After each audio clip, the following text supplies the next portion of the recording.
자, 여러분 안녕하세요. 오늘 운영전을 공부해 보도록 하겠습니다. 자, 미리 여러분 교과서에 운영전 학습 내용을 붙여 놓았죠? 자, 오늘 교과서를 펴고 그 내용을 같이 보면서 운영전을 한번 살펴보도록 하겠습니다.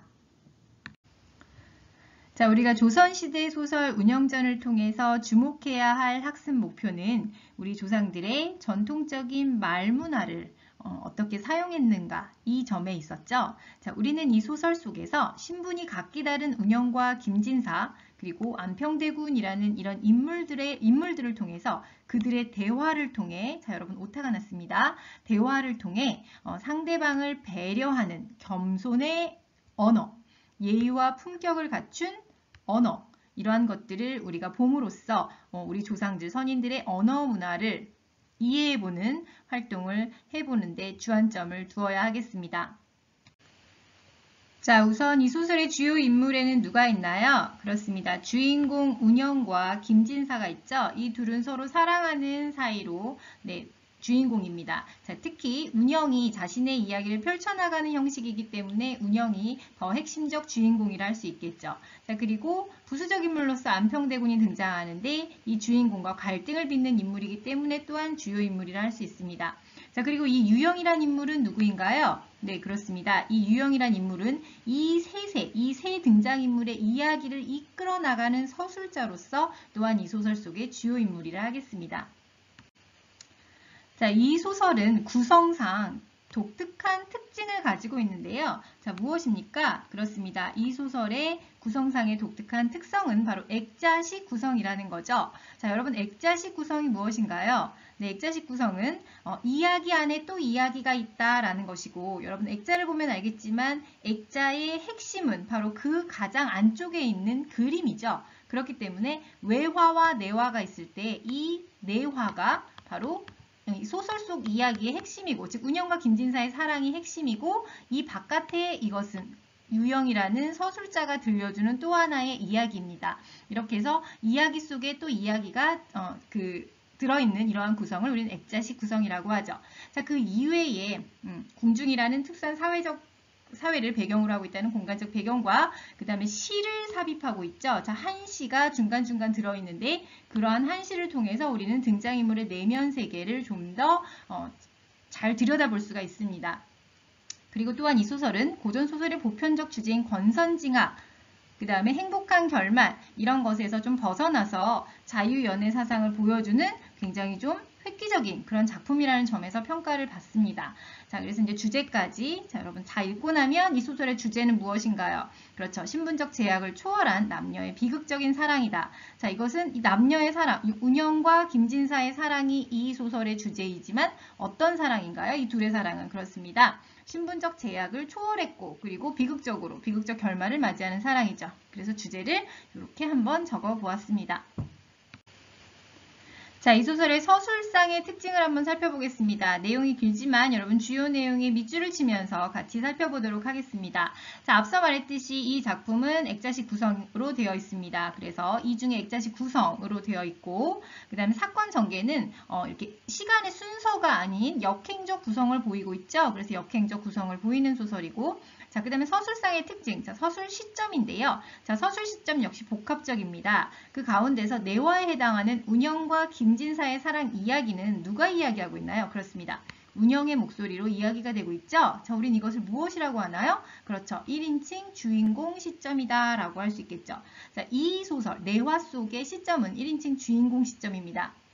1인칭 주인공 시점이기 때문에 이 작품에서 나타나는 특성이 있는데 그것은 무엇이냐면 사건에 대한 왜곡이나 배제 선택이 일어났을 가능성이 크다는 거죠. 왜 그런가요? 그렇죠. 운영은 다른 사람의 상황이 아닌 자신의 상황만을 보여줍니다. 자신의 상황만을 들려주기 때문에 당연히 자신의 입장만을 이야기하게 되죠. 그래서 저러한 현상이 나타날 수 있다고 하겠습니다.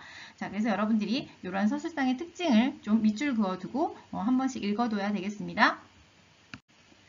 자, 앞서 설명한 이 소설의 구성과 서술상의 특징을 한번 표로 정리해 봤는데요. 자, 이 표에 의하면 외화 속에 내화가 들어있고 외화는 바로 유영이 김진사와 운영에 대한 얘기를 하는 장면이 되겠죠. 자, 그래서 이것이 현실에 있다면 내화는 바로 유영이 꿈속에서 또는 어떤 환상 속에서 본 이야기, 들은 이야기이기 때문에 이 시간적 배경 과거, 환상이라고 할 수가 있겠고 운영과 김진사의 비극적 사랑을 내화해서 그린다고 할 수가 있겠죠.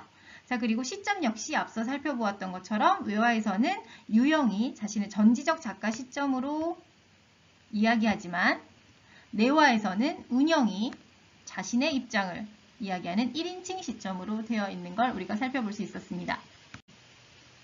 자, 이 소설의 또 하나의 특징이라고 한다면 소설 속에 시가 들어있다는 점이죠. 자, 여러분 잘 알다시피 소설은 서사 장르입니다. 그런데 이 서사 장르 속에 또 다른 장르인 서정 장르, 즉 시가 삽입되어 있는데요. 그래서 하나의 큰 특징이라고 할 수 있습니다. 자, 그렇다면 이런 한시, 이 들어있는 시가 한문으로 되어 있는 시다라고 해서 한시인데요. 자, 이 시의 기능은 무엇인가요? 그렇죠. 시의 기능은 서정, 즉 감정, 인간의 감정을 드러내주는 게 시의 사실상의 큰 역할이죠.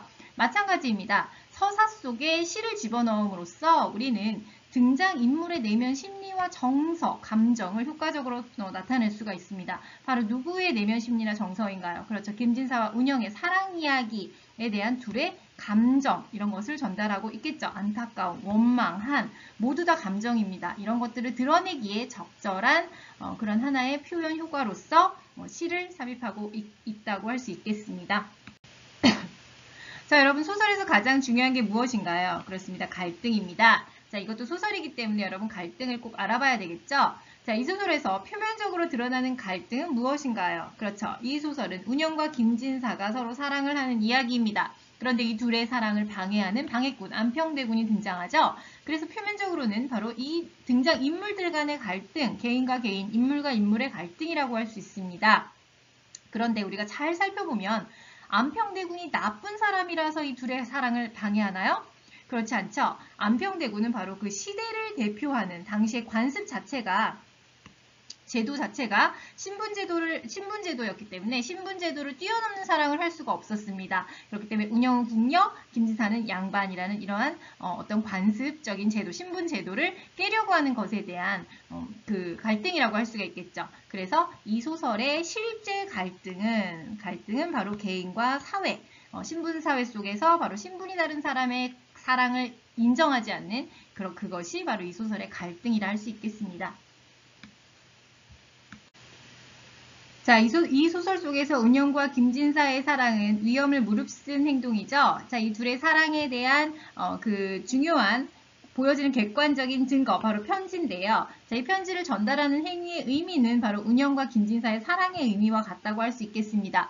자, 그렇다면 운영과 김진사가 서로 사랑하는 것에 대한 이 소설의 의미는 무엇일까요? 네, 그것은 운영은 궁궐의 메인 몸이죠. 자, 다른 남자와 사랑에 빠질 수 없는 그런 신분을 지닌 인물입니다.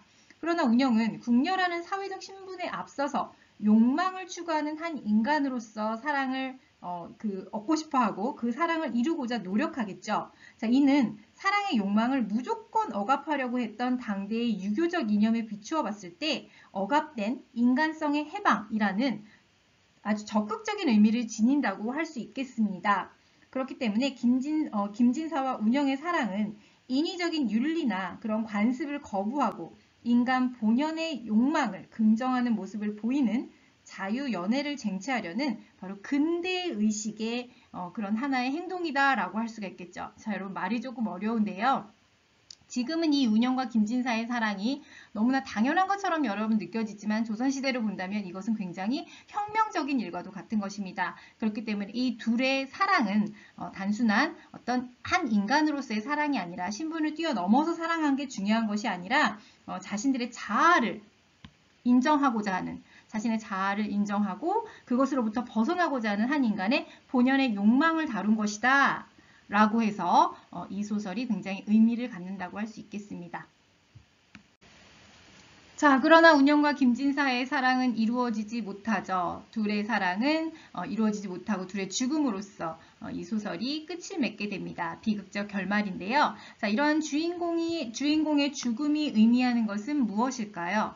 그렇죠. 이 소설의 한계라고도 볼 수 있는데 이 둘이 지향했던 모든 것들이 이루어지지 못한다라는 것이죠. 그래서 현실을 극복하지 못하고 현실에서 패배할 수밖에 없는, 아직까지 사회 속의 어떤 그러한 신분 제약이라는 사회를 극복할 수 없는 한 인물의 이러한 마음을 그린 소설로서 아직까지 그 사회에 대한 어떤 개혁이나 혁명 같은 것이 힘들겠구나라는 것을 보여주는 그런 소설의 결말이라고 할 수 있겠습니다. 자, 우리 오늘 운영전의 학습 내용, 운영전의 내용을 한번 정리해 보았는데요.